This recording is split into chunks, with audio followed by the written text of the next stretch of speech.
Step Infertile MIL truly believes that my daughter is her daughter, which is causing us a headache. Step MIL thinks my daughter is her child. My stepmother-in-law is generally a lovely woman. She's kind, helpful, and sweet. But Lord, recently I want to strangle her. Background: my father-in-law married my stepmother-in-law when my husband was a teenager, so they've been together for quite a while now. She has had infertility issues in the past and, after countless failed IVF tries, found out they couldn't have children. I think one of the benefits of marrying my father-in-law was that she would inherit 2 sons, even if they were close to being legal adults. I guess she knew one day they would have children and she'd be a grandmother. Now this brings me to my issue. Before I gave birth to my daughter, I knew an influx of annoying shit was coming my way because there hasn't been a girl born into the family for a long time. But I definitely didn't think it would be this bad. When I was pregnant with my daughter, my stepmother-in-law bought me 4 bin bags worth of clothes. Despite my specific request for no one to buy me clothes because A, she will grow out of them in a matter of weeks, so it's a waste of money, and B, my in-laws have a tendency to buy clothes that say shit like grandma's NO1 girl, daddy's girl, etc. When I told my stepmother-in-law that I had learned my mistake last time around and that I wouldn't even have people wait in the delivery room because of the shitstorm that was the birth of my first child, a whole other story of my stepmother-in-law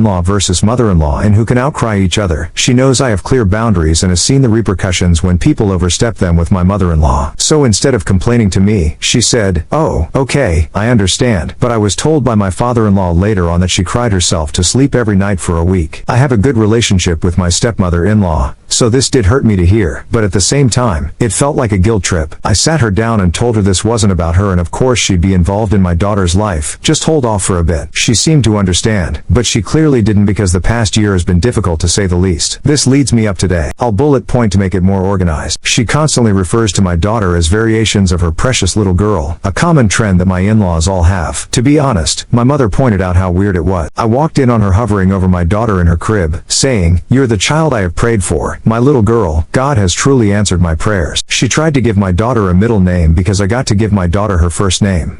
That's not how it works. The name she chose was what she picked for the child that she miscarried, so I was very creeped out. Probably one of the weirdest things is when she said, "She's so beautiful. She got that from you." It's a shame. I always wanted to see my features on my child. Maybe we can say she has my eyes? I actually just looked at her like, what the fuck? When my daughter cries, this woman turns into Usain Bolt himself and goes to pick her up saying, "Shh, I'm here now. You're okay. Nothing can hurt you." What was going to hurt her? Stepmother-in-law? Da fuck? The guilt trips. Now, I'm very reluctant about my children sleeping over at people's houses because they're still very young. But despite this, she still constantly asks, "Can I have my daughter over for the night?" Gives reason. "What about next week?" Gives reason. Now she makes statements, i.e., "I've set up the whole nursery and she hasn't even used it once." Ha. Creepily stares at me. I need some advice. I don't know how to handle this. Sometimes I'd rather she just be like my mother-in-law, just an upfront asshole, because I can deal with that. I just don't know how to deal with passive aggressiveness. Technically she doesn't overstep my boundaries, but she'll find loopholes or guilt trips. I get it. You didn't get to have children. Honestly, I feel for you, but that doesn't mean my daughter is going to be the baby you've always wanted to have. However, she has been there for me and is honestly a sweet person overall. But ever since I've had my daughter, she has become overbearing. My husband loves his dad and my stepmother-in-law, and his dad can't bear his wife being upset. So I know if my husband and I try to talk to her formally about it, I've told her on small occasions directly, she'll cry and guilt trip, maybe not even intentionally. I don't know how to handle weepy people. Any advice? Update. So I was going to wait until Friday when my stepmother-in-law, father-in-law,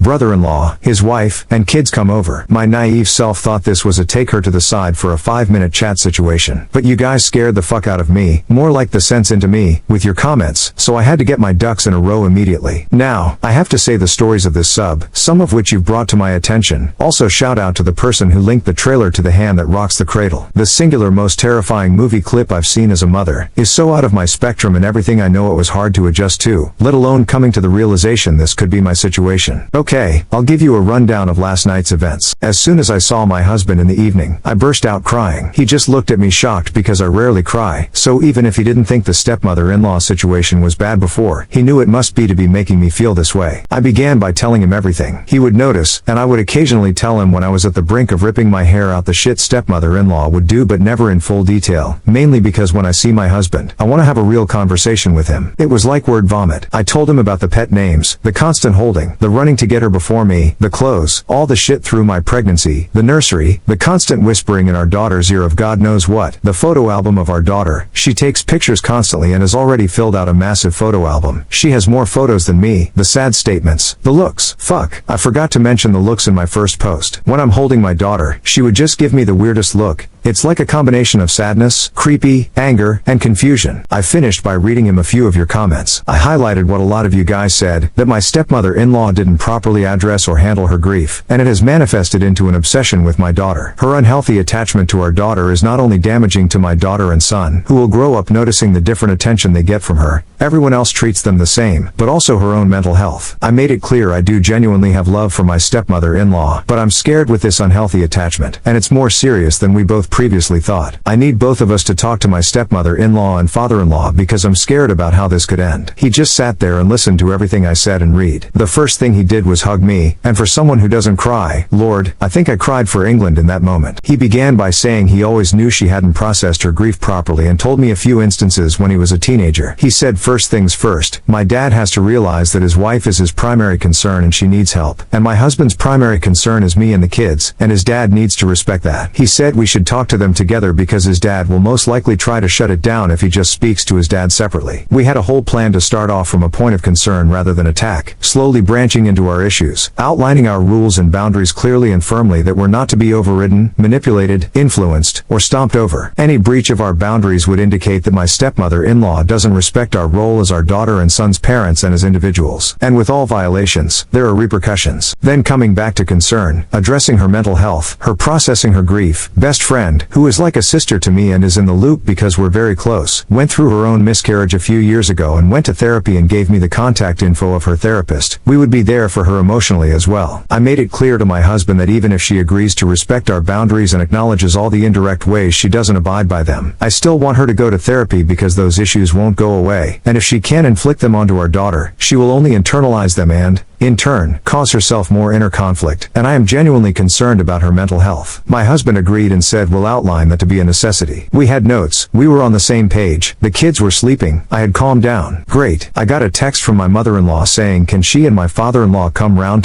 today, for dinner instead because Friday they have a meeting for some event thing at their church. Great. My anxiety-ridden mind can face this quicker and won't have to be drawn out until the end of the week. Everything was set. I had my husband's full support, and he'd be addressing everything with me. My stepmother-in-law is a rational woman. What could go wrong? The shitstorm that was today shouts back everything. Update 2. I just want to start off by saying this happened a few hours ago, so I'm still pretty overwhelmed. I know you guys are used to the craziness of mothers-in-law, but this level is still very much new to me, so I'm still in a bit of shock. Please forgive me for any mistakes/errors, etc. As I was getting ready in the morning, my hands were a little shaky, and it felt like someone left a knife in my stomach. I think this was my body warning me shit was going to go down. The whole day at work dragged, but let's get to the point. My stepmother-in-law and father-in-law live a 30-minute drive away, and they're always on time. I picked up the kids from the childminder, settled them down, and my husband came home. I started to prep dinner. Everything was set. We were planning to have the talk after dinner when the kids went down, just to make life easier. The door rings, my husband gets it, and they come in and greet everyone. My stepmother-in-law spots my daughter in my arms and makes a beeline toward me and puts her arms out. My darling, you're getting so big. Come to Nana. I just looked at her and said, actually, can you help me in the kitchen? And handed my kid to my husband. She looked a little taken back, but she still came along and helped me out. It was dinner time, we're eating, and she spends the dinner fussing and cooing and generally devoting her time to my daughter, who is just making a mess. Me, stepmother-in-law, your food is getting cold. Stepmother-in-law, it's fine. Baby voice, my princess is being a little fussy. She needs some attention, don't you? Me, she could care less about you right now. She's enjoying her food. You should too. Stepmother-in-law, nonsense. Starts eating her food anyway. Shortly after, the kids get put to bed despite protests from my stepmother-in-law. I come down to her talking to my husband and father-in-law, saying, Panther seems very short today. Is she okay? I walk up and answer before my husband. Actually, stepmother-in-law, we've been meaning to speak to you. All color from her face disappeared. It was the creepiest shit. I was a bit taken aback, but I continued. I sat next to my husband, so we were sat across from my stepmother-in-law and father-in-law. Me, I hope you don't take this as an attack, as we're greatly concerned about this situation. Since my daughter has come along, we've noticed you have changed from warm and loving grandmother to our son to adopting a direct mother role with our daughter. We want to make it clear, so there's no confusion, we're our daughter's parents, and that stepmother-in-law, weeping commences, right on cue. Me, hands over tissue, I'll continue. We have a clear set of boundaries that you have continually crossed, most likely unintentionally but crossed nevertheless, so we want to redefine them so there is no further confusion. I am our daughter's mother. When she cries and I am 2 feet away from her, I don't appreciate you rushing past me to pick her up. Sometimes, let her cry it out if I don't go to pick her up. Our daughter isn't yours. Weeping louder, father-in-law looks annoyed. I continue. Please stop referring to her as your little girl, your princess, or anything relating to that. You're her grandmother, a wonderful one, but please understand your role. The constant photographs. You can enjoy a moment with our daughter without having to snap a photograph. Just appreciate the moment. Please stop harassing me for FaceTime sessions when you've just seen her. Stepmother-in-law is getting visibly more upset. Husband, stepmother-in-law, I can see you're getting upset. And Dad, I know this is an issue for you, but you have to realize our primary concern is our children, and we are worried about stepmother-in-law. She has developed an unhealthy attachment to our daughter, and she needs to address the underlying issue, her grief. We know this is hard for you, but until you do, we don't feel comfortable with you being alone with our daughter. This is what did it. She was weepy before, and father-in-law was annoyed. But holy shit, this led to the explosion. She jumped up and shouted, "You can't take her away from me. She's all I have. I love that little girl. I would never do anything that would cause her harm. Why are you trying to keep me away from her? Panther, I have done so much for you. I was the mother-in-law that your husband's mother-in-law, wasn't, and this is how you choose to repay me? By taking away my little girl? I don't have issues. I couldn't have children, and God himself blessed me with a family of my own, and now you're trying to take her from me." She runs out of the room shouting my daughter's name. We all just sat there stunned. Never in my life did I think she was even capable of screeching that loud, and I don't think father-in-law did either. I shot up and followed her and ran past her, blocking her entry to the stairs. I was shouting for my husband. She was weeping. Lord knows why it was taking them so long. I just pushed my stepmother-in-law back and said, "You need to leave. Get the fuck out of my house. You're going to wake up my kids with your wailing." My voice was so firm and oddly unfazed, even though I was in complete shock. She looked at me and collapsed, grabbing onto my feet, begging and still wailing. It was hard to understand her. My husband and father-in-law appeared and were just as shocked as I felt, but they had it written on their faces. My husband walks over to us and unclaws her hands from my feet and lifts up her limp body. She grabs my husband by his face and weeps. "Please, I'll do whatever you want. I'll listen to your rules. Please don't take her away from me. She's my little girl." My husband looked at father-in-law and said, "She needs help, more than what any one of us can give her." Father-in-law finally snaps out of his trance and takes my stepmother-in-law's hand and is trying to calm her down and put her jacket on. She's still weeping as they're opening the door. "Please, please, please, please, Panther, please," is the last thing I hear before they get in the car and drive off. I run up to check on the kids. They're both fast asleep. I walk back downstairs and just sit on the stairs. Then my husband walks over and sits down next to me, holds my hand, and we sit there in silence for the next 5 minutes, mentally processing what happened. I called the childminder to let her know that she can't release the kids to anyone but me or my husband because, in the past, my father-in-law and stepmother-in-law have picked up the kids for me before, so she's familiar with them. We already have a security system, cameras, and passcodes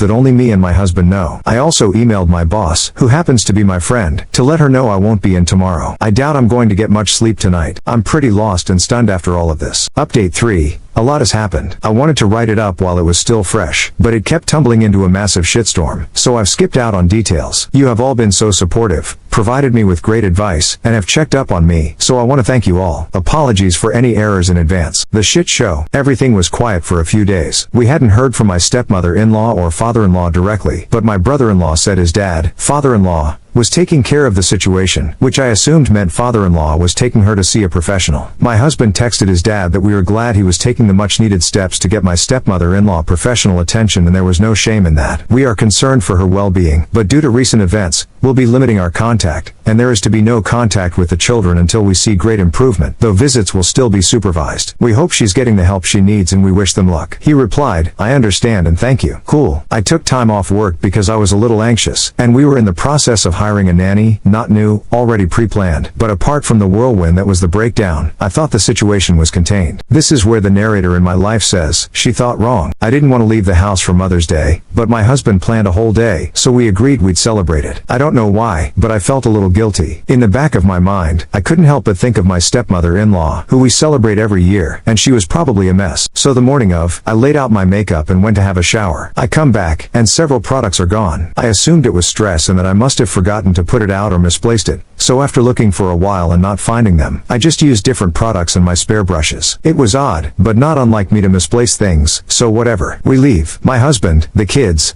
and I are all having brunch at a restaurant 15 minutes from our house. It was fairly packed. It was a little chillier than I expected, so I thought I'd grab a jacket for my kids, and by the time I got back, the food would have arrived. So off I go. Now, when I pulled up, I noticed the door, side door where the recycling bin, outdoor bin, etc. are, but there's a window opening above that, important, was slightly open. It's not a door that has a lock, so I assumed the wind must have opened it slightly, but still a little odd. I went to close the door, and I noticed a trash can had fallen over. Now this was odd. The wind couldn't have knocked this over. It was full. Now I was a little on edge, but I remained calm but cautious. I went to the front of the house, slowly unlocked the door with my keys, and closed the door behind me. My heart was racing. I was sure I was overreacting, but I had a terrible feeling. I walked up the stairs, walked past my son's room, fucked the jacket, walked up to my daughter's room, and the sight I saw horrified me. My daughter's clothes were organized in rows on the floor, not folded but laid out. Outfits completed with shoes and accessories. There, sitting cross-legged on the floor,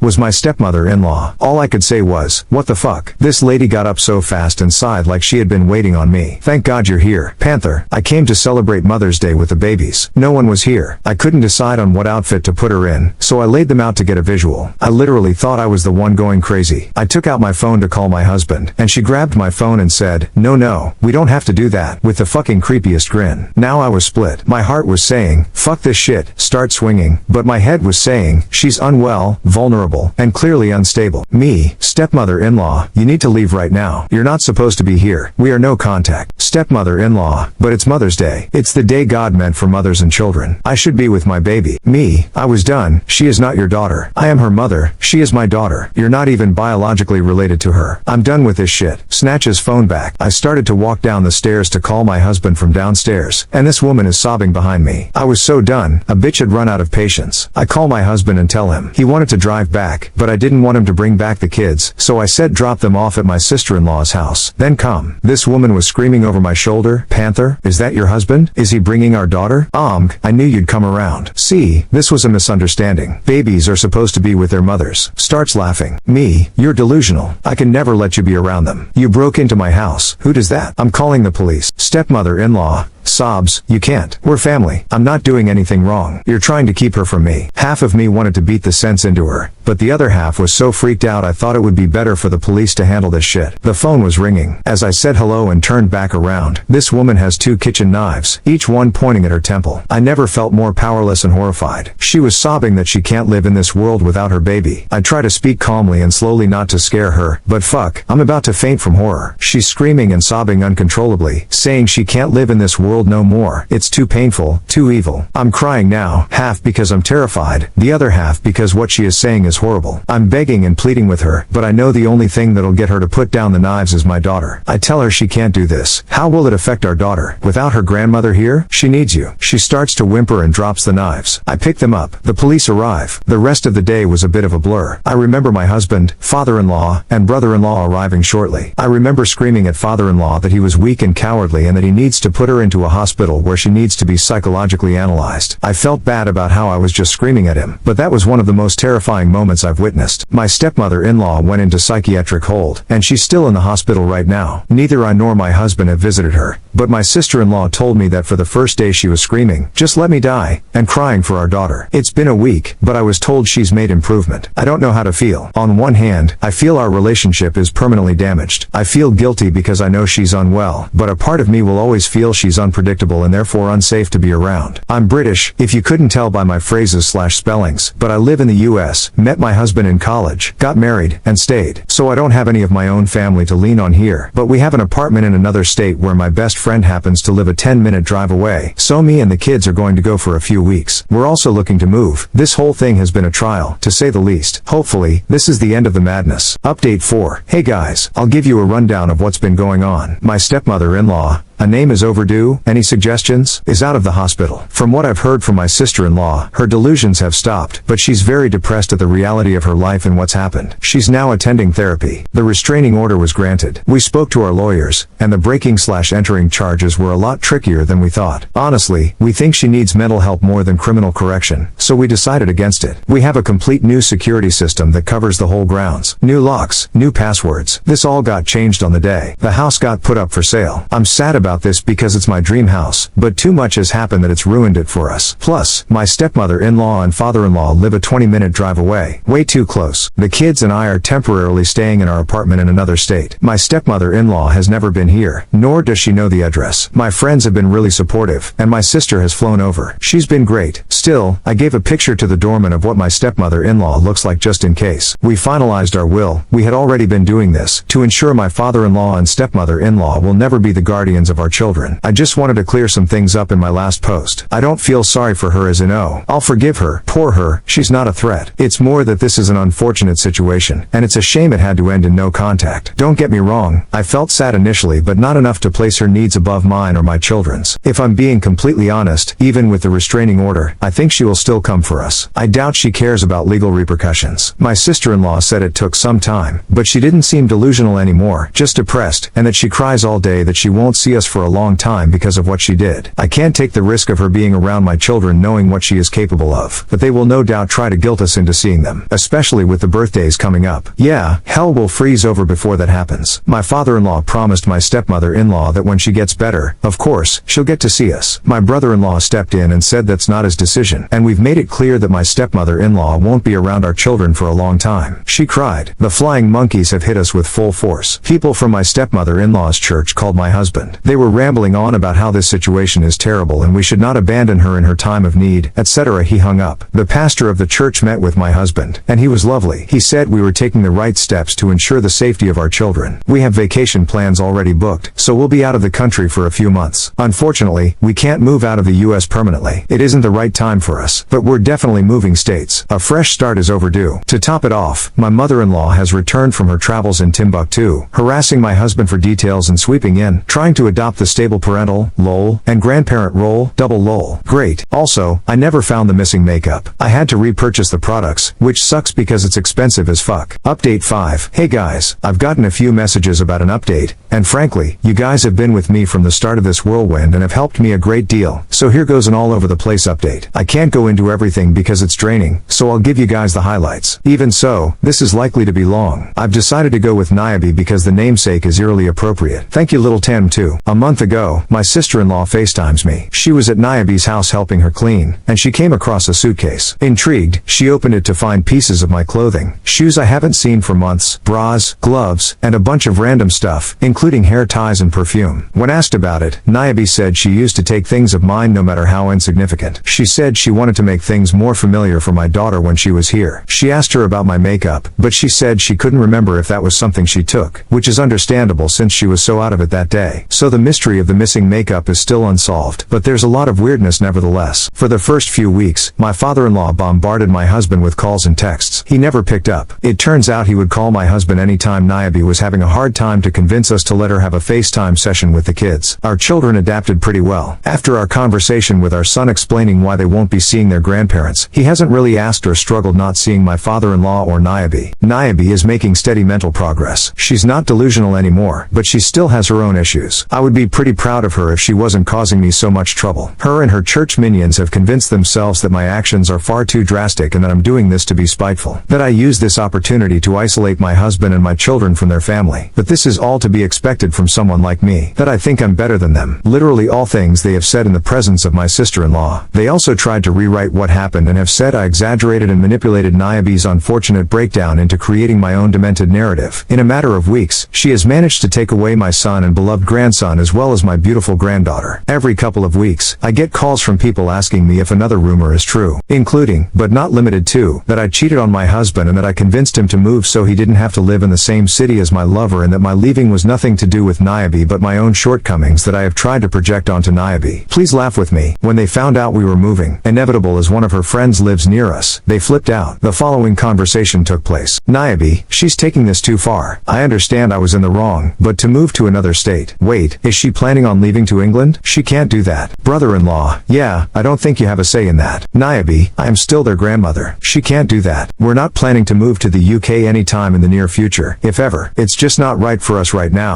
but either way, she's not seeing my kids, so why would it matter? Fast forward. Niobe and equally unhinged my father-in-law decided to take a lovely trip to visit London when they were in Europe. Haha, we'll go visit the Queen. Fuck off, you psychopaths. Thanks to everyone being tight-lipped, we were in Asia on vacation, so she missed us. That didn't stop her from trying to call my sister asking for her address to stop by and catch up. My sister gave her a stern talking to and pretty much said, I'm not as patient as my sister. Call me again, and we're going to have big problems. We're heading back to the US, so I'm sure our return will invite another level of trouble. Final update. Hey guys, I know an update about Niobe or my Smeel who thinks my daughter is the child she never got to have. As some of you know, the saga is way overdue. An update of crazy is pending, so I'll write that up and post it sometime this week. But this one is a fairly short one and it's in the title. So some of you may remember during Niobe's mental breakdown she broke into my house and mysteriously my makeup disappeared too, but no one ever spoke about it again. Well, a few weeks ago I was in old state/home to finalize a few things and attend my good friend's engagement party. Now Niobe, SMIL, was good friends with said friend's mother, but after this all kicked off my friend saw what a mess I was and her mother was the one who told me Niobe was telling people I had an affair and what she claimed was the reason I was moving. Well, friend's mother was disgusted at her lies and cut her off. Niobe however still felt the need to congratulate my friend on her engagement and give her a basket of gifts. So I asked friend what she got. So she went upstairs and grabbed the basket. You guys, everything in that basket was a brand new version of everything I'd owned that Niobe had stolen. The exact foundation that went missing, the bronzer, the lipstick, all my shades, which is crazy because my friend is pale, a lingerie set, hair ties and perfume. To say we were creeped out is an understatement. I don't know if she did it to fuck with me or what, but I'd say that pretty damning evidence. You know what's funny? That is the least crazy these past 2 months have been, and you guys will soon be roped into the horror movie that is my life soon enough. Movie that is my life soon enough. Movie that is my life.